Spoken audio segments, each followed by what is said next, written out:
Because I knew you were going to do that. So I want to do that too. This race was Sonoma. You know what I mean?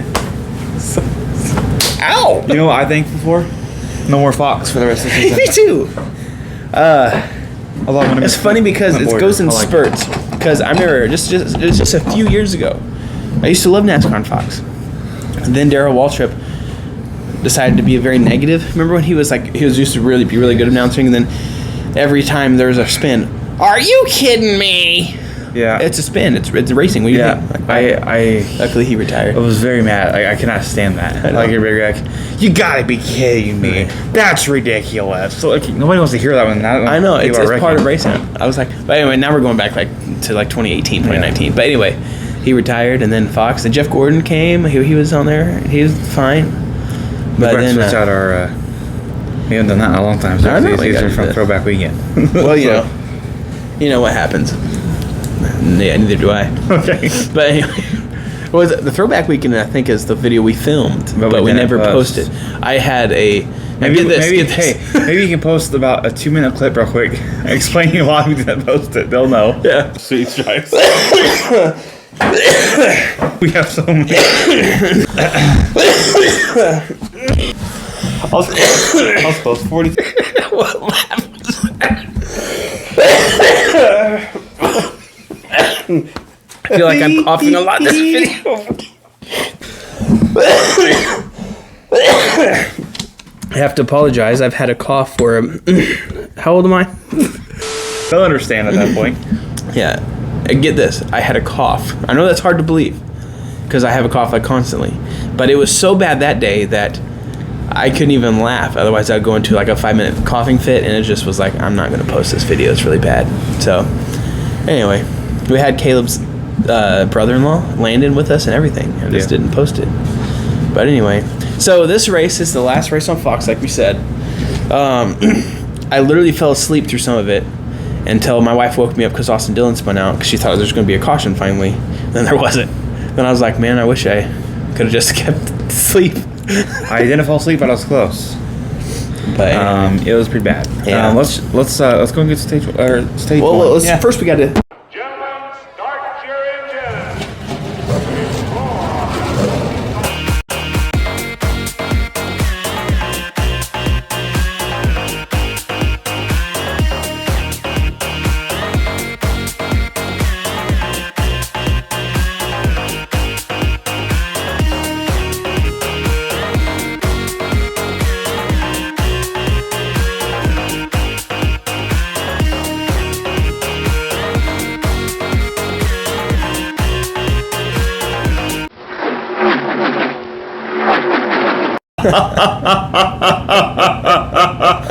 Why do we both laugh like that? I don't know, but that's going to be after the intro. Okay. All right.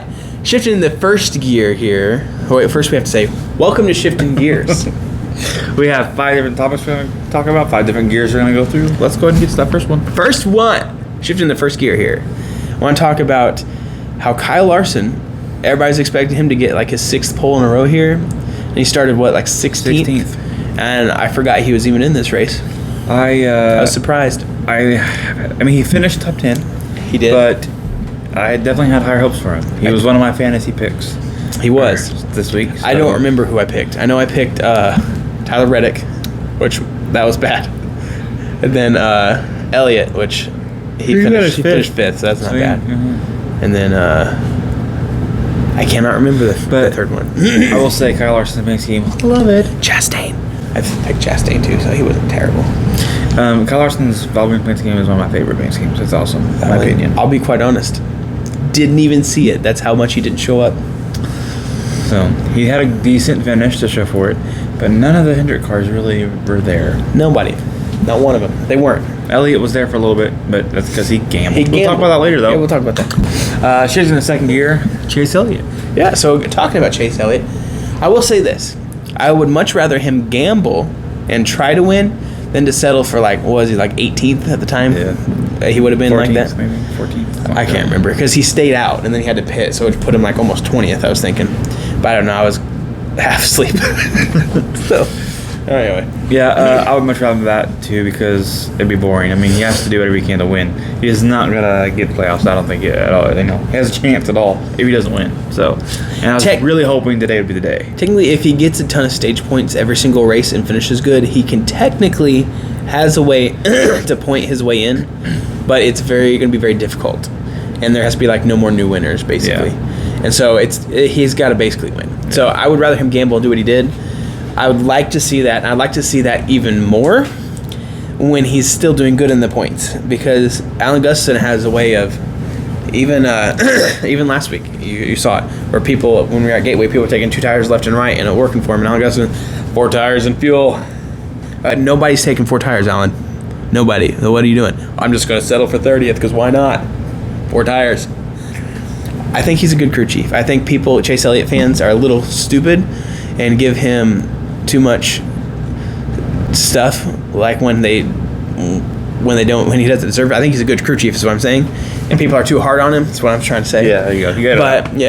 But I do think that he's a little bit too old school sometimes, because sometimes you have to gamble and it doesn't matter. Like even in 2020, Chase Elliott's leading the Coke 600, which I get anything he would have done, the drivers would have done the opposite, but 2 laps to go on a green light checkered, 4 tires and fuel, and he pits and like nobody else did. And he still ended up making like all the way back up to the 2nd or 3rd. I can't remember that race, but it lost him the win. Like they do that all the time. But so I'd much rather see him gamble like they did. So that was good. I'd like to see a lot of people do that, like all the time, and make it more interesting. Because then you would have 5 or 6 people up there who are gambling, people that back there who weren't 7th, 8th, and make a really good race to the end. Mm-hmm. Unlike now, it was 2 or 3 people. Make like Michael McDowell should have gambled, someone like that who doesn't have the best of chances at winning. Just go for it and see, But which McDowell had a pretty good run today. So he did. And his pit crew was like, "Where's the lug nut? Where's that at?" I missed that part apparently. Hit the last pit stop when he could have stayed out and gambled with like Chase Elliott. Oh yeah, pitted and they lost the lug nut. Oh, or did he? So that was that joke. I see. I know some people are about that dumb sometimes. Like for example, talking about that caution. Well, let's go ahead and shift into 3rd gear here because it's going to go with what we talk about.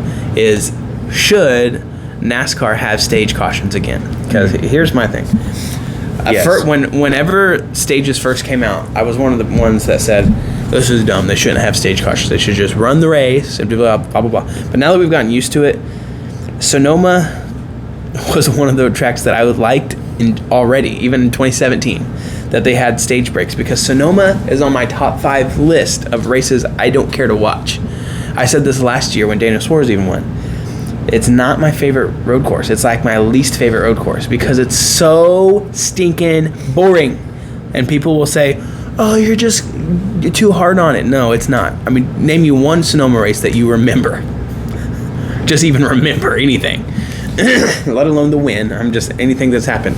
The only thing I can even remember that's drama-wise that happened at Sonoma one time is Marcus Ambrose trying to save fuel going uphill and stalled the car and lost. I remember Tony Stewart going like this on the side barrier. Yeah, I do remember that too. I remember that. Yeah, there's just those little moments. That's pretty much it. Yeah, there's nothing that happens there ever. And so yes, they do need stage caution. I think all road courses need them. Yeah. I don't think that should take off road courses. Just leave it how it is. Yeah, just leave it how it was. And I understand that because it's strategy. People pit before, the stage in. That way they could. I can get that. That can be annoying, but also it still makes for exciting racing a lot more than what would have been today. So here's what I was getting ready to say: is it's bad when NASCAR throws a caution for the tire on pit road, which I get it if it's at a 1.5-mile track. One, especially if there's no wall, pit wall, then obviously you're going to have to throw a caution because you can have a crew member going across there in case something were to happen, a spin, whatever. And even if there is a wall, I could see not doing that on a 1.5 because it could still spin onto pit road or something happen. But Sonoma is a track that you enter pit road here, make a complete 90-degree turn, then go this way. It has pit walls the entire way. They're only going like maybe top speed of 60 miles an hour going past that spot. Send a crew out 4 feet, grab the tire, and bring it back. The funny thing was, it was literally bouncing right back to the that's crew. What I said, which I didn't see the full replay. But the replay that I saw, it was literally bouncing right back to him. If they would have waited, it probably would have made it back to the crew, and they just could have grabbed it. But like I said, benefit of the doubt, didn't see it. They could have stopped and rolled and whatever. But I think NASCAR really threw the caution because they were like, okay, this is boring and this is going to be bad, so we're just going to throw a caution. And so they did that. So I think that just proves right there that it just needs stage cautions just to make it exciting. Okay, I know. Some purist out there, racing purist out there, is going to be like, no, it doesn't need this because if it needs to be race run pure and blah blah blah. I don't know. I don't really care for pure race. I just want some excitement. I want good racing. I want good racing, and sometimes when you string them out, when they're 10 seconds ahead of everything and top 5 separated by like 15 seconds, it's not exciting. It's not. That's the reason I don't watch F1, because F1 is boring as can be. I will turn on F1 and take a nap. So if I want to sleep, then that's what I'll do. So anyway, but I get it. So not every race is going to be a winner. I've said that before. You just kind of have to go, and maybe this is a race that they're catering to some of those racing purists, and if that's the case, then fine. Go for it. So be it. But for my opinion, not for me. Yeah. But Shifted in the fourth gear, Martin Truex Jr. pretty much dominated that race. He showed up. He did. I almost picked him, and then I didn't. Yeah, it's funny. I think a lot of us did because even me and Chester was like, well, no, he's probably not. Yeah, whatever. But then he won. So Did. I was not expecting that, but he had the fastest car all race long. He did. So, And then when Chase Elliott gambled, and I saw Martin Truex Jr. was the first one on 4 tires, I was like, he ain't gonna last maybe 2 laps. yeah. And so he Yep. did. But anyway, But good for him, though. he did. Good race. for him. Good race. I like Martin Truex Jr. Yeah. I said this before, and I'll say it again. He's not a guy that just came in there and got everything handed to him. He worked for it. It was like 10 years in the sport before he even like started winning consistently. Yeah. So I don't think it was really 10 years, but it was It was a long time. It was about like that. And then when he won the championship with, Furniture Row. yeah, that was It's pretty cool. That was pretty impressive. Then Joe Gibbs is like, hey, I want you to go bankrupt, so give me more money. And then they went bankrupt, and now Joe Gibbs has him. There Can't you stand go. that team. Can't stand old JoJo. Oh, Joe Gibbs. Yep. That's what we call him. Yep. And he has the same last name as my wife's maiden name. So you think I'd like him because of that, but I don't. So Coach. I mean, I have respect for this businessman. I get it. You're lending the team the cars and they're beating you. I get it. But I mean, come on, man. Just don't have to raise the money and cause teams to go out of business, because that's not the only team he's done that to. Anyway, that's besides the point. That was an extra gear for you. That was free. That was all for you. That's you bonus go. content right there. For you, Carter. That was. I thought that's funny that you didn't know that you think we knew who you were. We know who you are, Carter. We remember you, bud. Yeah, we remember you. Shout out to him. We remember you because of who you're a fan of. Yeah. No, I was kidding. Yeah. Kyle Busch. I was gonna say something stupid, but I refrained. But anyway, So we'll be changing up where we film sooner than later. that was supposed to be a surprise. No, I'm just kidding. Yeah, we're hopefully gonna move this to where it's not in our basement no more. Instead, it's in Caleb's garage. But It'll be in my good. garage, there's a little loft apartment thing up there, Yeah. and we just gotta get fixed up a little bit, and it'll be. We gotta Good to paint go. it, and then we're gonna decorate it, and then It'll look a lot better and be a lot more sound. case in point. Yes, there you go. So- A lot more soundproof and everything like that. So you know, That'd be nice. But go ahead and shift in the fifth and final gear here is the race overall. Caleb, how low of a percentage are you giving it this week? I will say, and I'll throw this out here. I looked up and I forgot that I know, it's there. Anyway, 34%. Doing it for Michael McDowell? Yeah. Amen. All right. Well, you know, I wasn't going to go, I'm lying to you. I was going to go lower than that. Yeah. But I'm not going to go that low, I guess. I will go, let's see. What can we say that's good about this race? Let me try to think about this for a second. I mean, Martin Truex Jr. is a good guy. Denny Hamlin wrecked. Up mine is 52. No, I'm just You know what? I'm going to go back to my roots. Give it a 24%. there you go. Jeff Wasn't Gordon, our man. favorite. That's okay. I'm telling you, I'm sorry, California. I'm not really that sorry because I don't like California either, like the state in general. But It's very California-y. yeah, I heard it's really California-y, like really. Like bad. Yeah. I'm being Pacific. anyway, I don't know. I don't like the racetrack there. Maybe I'm hoping Fontana will end up being a really good racetrack. It was a good racetrack now, but I'm hoping they'll turn it into a really nice short track that I'll enjoy. But I don't like Sonoma. So hey, if you like this video, leave it a like, subscribe, comment. Yeah. Tell us what you think we need to get better at or get worse at. Yeah. Say, hey, you guys are too good at this. You need to get a little bit worse. Yeah. It was supposed to be I was going to tell more jokes, but then I forgot about the jokes I was going to tell. Because sometimes I think about jokes during the race. Yeah. That I'm going to tell you during the video, and I forgot about We used to always started the videos out with usually a joke. Yeah. This time it was Mullet Man's brother, I guess. What we're talking about.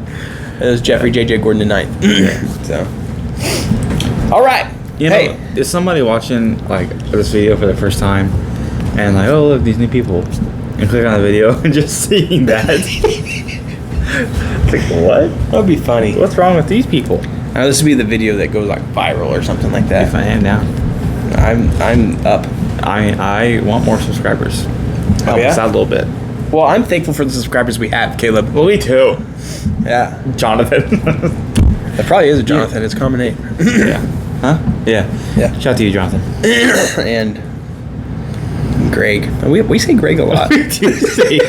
Right now, there's Greg out there. So these people love me. I'm their biggest fan. All right, now we're just rambling at this point. You mean they're my biggest fan? I don't know. Guys. Hey, I'll see you next week. No, I won't see you next week. No, they're off. Yeah, we might do a video just for funsies. Who knows? I'll see you next week. Ha ha.